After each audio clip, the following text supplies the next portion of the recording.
ফেব্রুয়ারি মাসের শেষের দিকে প্রেরণা দিভাই এই অর্ডারটা করেছিল। আমার যতদূর মনে হচ্ছিল দিদিভাই তার হাজব্যান্ড ও ভাইয়ের জন্য নিয়েছে, আর এটাই ছিল ঠিক। এবং ওই সময় 50% অ্যাডভান্সেরও বেশি টাকা পেমেন্ট করে দিয়েছিল, বলেছিল জুলাই কিংবা আগস্ট মাসে দিলেই হবে। এবার বিষয় হলো সমস্ত কথাবার্তা ওই সময় হয়েছিল। 1 মাস আগে হঠাৎ একদিন অন্য এক আইডি থেকে একটা মেসেজ আসে, আমার ফোনটা ট্রেন থেকে চুরি হয়ে গিয়েছে।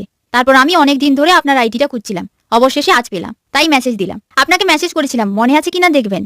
এক্সেল সাইজের 2টো এবং এল সাইজের একটা পাঞ্জাবি অর্ডার করেছিলাম, আর কিছুদিন আগেই আমি এই 3টে পাঞ্জাবির কাটিং করতে দিয়েছিলাম, তাই আমার ভালো করেই মনে ছিল। তার সত্ত্বেও আমি দিভাইকে বলেছিলাম তোমার আগের আইডির নাম ও একটা স্ক্রিনশট দিও, যেহেতু এতগুলো টাকার বিষয় তাই আমার রিস্ক নেওয়া উচিত নয়। আর দিদিভাইও যথারীতি সব পাঠায়। অনামিকা বলেছে তোমার কথা ও হাতের কাজ ভীষণ সুন্দর, থ্যাংক ইউ অনামিকা।